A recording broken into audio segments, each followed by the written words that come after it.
शरहली सदरी वयस्सरली अमरी वहलुल उक़दतम मिन लिसानी यफ़क़हू क़ौली। अस्सलाम वालेकुम, डॉक्टर सनिया बशीर है, consultant diabetologist and C of diabetes telecare. एक सवाल जिसके बारे में मुझसे बहुत दफ़ा मुझे बहुत मैसेजेस कंटिन्यूसली आ रहे हैं, क्योंकि ये वीक हम इंसुलिन को डेडिकेट कर रहे हैं।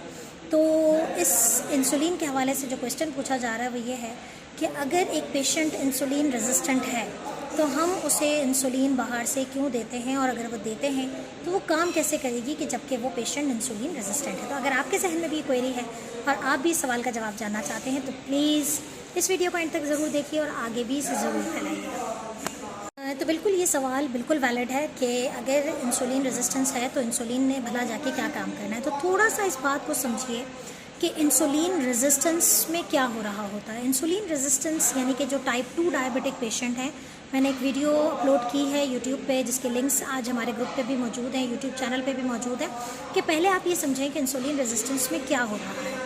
इंसुलिन रेजिस्टेंस में ये हो रहा होता है कि जो इंसुलिन ग्लूकोज को लेके जिन सेल्स में जानी है, यानी कि हमारे पट्ठों में जाती है, हमारे चिकनाई वाले सेल्स में जाती है, वहाँ पर हमारे लिवर में जाती है, वहाँ पर ग्लूकोज को अंदर जाने के लिए इंसुलिन की ज़रूरत होती है। अगर इंसुलिन रेजिस्टेंस किसी में स्टार्ट होती है, इनिशिएट होती है, डेवलप होती है, तो ऐसी सूरत हाल में इंसुलिन ग्लूकोज को अंदर नहीं लेके जा पाती जितनी रिक्वायरमेंट में ग्लूकोज के रिस्पॉन्स में इंसुलिन आई थी। थोड़ा सा और आसान करके समझाती हूँ, क्योंकि ये एक थोड़ा सा मैकेनिज़्म है जिसे समझना बहुत ज़रूरी है। जब हम खाना खाते हैं, ग्लूकोज का लेवल जिस्म में बढ़ता है, वो ग्लूकोज पेंक्रियाज को सिग्नल देता है कि वहाँ से इंसुलिन रिलीज़ होगी, और वो इंसुलिन ग्लूकोज को लेके उन जगहों पे चली जाती है, हमारी बॉडी में ग्लूकोज को अंदर करती है, तो ब्लड का लेवल नॉर्मल होता है। इंसुलिन रेजिस्टेंट पेशेंट में ये चीज़ नहीं हो पाती, जिसकी वजह से प्रॉब्लम क्या होती है कि ग्लूकोज का लेवल ब्लड में बढ़ जाता है। जैसे जैसे ब्लड में ग्लूकोज लेवल बढ़ता जाता है, वो मज़ीद सिग्नल देता है पेंक्रियाज से कि इंसुलिन को निकाला जाए, और इंसुलिन की ज़रूरत है कि काम पूरा नहीं हो रहा। बिल्कुल उसी तरीके से कि एक हेड ऑफिस है, एक ब्रांचेस हैं, बहुत सारी ब्रांचेस हैं, बहुत सारे लोग मिल रहे हैं, लेकिन काम नहीं हो पा रहा। तो हेड ऑफिस क्या करती है, हेड ऑफिस पे कि बर्डन आता है कि वर्कफोर्स कम है, काम ज़्यादा है। तो क्या होता है एट द एंड, जब वर्कफोर्स बढ़ती है तो काम हो जाता है ना। काम बेशक अप टू द मार्क नहीं हो रहा, लेकिन काम होना शुरू हो जाता है। बताने का मकसद ये है कि जब इंसुलिन रेजिस्टेंस होती है और पेंक्रियाज से ज़्यादा इंसुलिन जब रिलीज़ होती है, तो वो जब लेवल ऑफ इंसुलिन जिस्म में बढ़ता है तो वो धक्का मारता है, रिसेप्टर की जो रेजिस्टेंस है उसको कम करता है, और वो ग्लूकोज को थोड़ा बहुत अंदर एंटर कर देता है।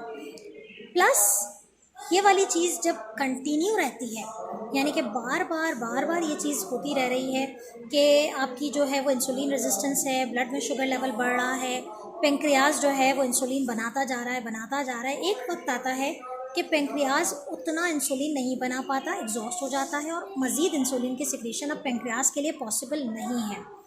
ऐसी सूरत हाल में हम बाहर से इंसुलिन देते हैं। बाहर से इंसुलिन वो एक्स्ट्रा इंसुलिन का काम कर रहा है जो कि उस वर्कफोर्स को बढ़ाने के लिए चाहिए, जो रिसेप्टर पे रेजिस्टेंस क्रिएट की हुई है। तो नंबर 1, रेजिस्टेंस को रिजॉल्व करने का तरीका होता है कि इंसुलिन की मिकदार डबल हो जाए, ट्रिपल हो जाए रिसेप्टर लेवल पे। दूसरा जो काम हम हर डायबिटिक पेशेंट को करते हैं वो ये होता है कि हम हमेशा कहते हैं कि प्लीज़ सिर्फ मेडिसिन पे रिलाई ना करें, एक्सरसाइज को मैंडेटरी रखें। इससे क्या भला फ़ायदा होता है? उससे भला फ़ायदा ये होता है कि जब आप एक्सरसाइज करते हैं तो मसल्स पे जो रिसेप्टर की जो रेजिस्टेंस है वो कम हो जाती है। तो जब आप बाहर से अगर इंसुलिन दे रहे हैं, या अगर इनिशियल स्टेजेस में आप इंसुलिन नहीं भी देते हैं, तो वो इंसुलिन जो पेंक्रियाज प्रोड्यूस कर रहा है, अगर आपने मसल्स की एक्टिविटी बरकरार रखी, तो वो जो रिसेप्टर लेवल की रेजिस्टेंस है वो ऑटोमेटिकली नेचुरली कम हो जाती है। उस नेचुरल कम होने की वजह से शुगर लेवल नॉर्मलाइज होने शुरू होते हैं, ज़्यादा ग्लूकोज अंदर जाता है। जब ज़्यादा ग्लूकोज लेवल जो है वो अंदर जाता है तो ब्लड में ग्लूकोज नॉर्मलाइज होता है, तो पेंक्रियाज इनिशियल लेवल पे इतना एग्जॉस्ट नहीं होता है। ये वो चीज़ है जो हमें जहन में रखनी है। तो आई होप कि सवाल क्लियर हो गया कि बाहर से इंसुलिन हम उस वक्त देते हैं इंसुलिन रेजिस्टेंट पेशेंट में जब पेंक्रियाज बिल्कुल एग्जॉस्ट हो चुका होता है, अब मज़ीद इंसुलिन नहीं है। तो इंसुलिन तो देनी है डायबिटिक पेशेंट को किसी भी तरीके से, इंसुलिन चाहे अंदर से प्रोड्यूस हो रही हो, अगर नहीं प्रोड्यूस होगी तो we have to give it from outside. तो जब हम आउटसाइड से देते हैं, मसला यही है कि हमें उसकी मिकदार को बढ़ाना है।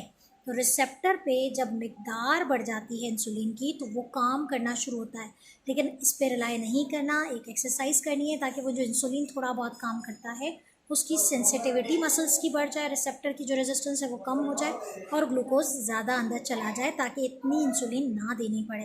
दूसरी बात, हम डाइटरी प्रोटोकॉल भी इंसुलिन रेजिस्टेंस को कम कराते हैं, क्योंकि इंसुलिन रेजिस्टेंस किस वजह से होती है, अगर आपको बहुत ज़्यादा मोटापा है तो आपने अपने मोटापे को कम करना है, अपनी डाइट में वो चीज़ें शामिल नहीं करनी। अगर आपको ब्लड प्रेशर का मर्ज़ है तो अपनी डाइट को नॉर्मलाइज रखना है। अगर आपको लिपिड्स कोलेस्ट्रॉल ज़्यादा है तो आपने कोलेस्ट्रॉल का लेवल कम करना है। ये तमाम चीज़ें रेजिस्टेंस को बढ़ाती हैं। तो अगर आप बाहर से इंसुलिन देते हैं तो उसके साथ साथ आपने ये तमाम चीज़ें भी कैटर करनी है। आई होप कि ये सवाल क्लियर हो गया होगा। नेक्स्ट वीडियो में मैं बताऊंगी कि जो ओरल मेडिकेशंस काम कर रही होती हैं वो किस तरीके से काम करती हैं उस लेवल पे। तो stay tune on the video और मुझे ज़रूर बताइएगा कि इस सवाल का जवाब आपको मिला है या नहीं। Thank you so much. दुआ में याद रखिएगा। अल्लाह हाफ़िज़।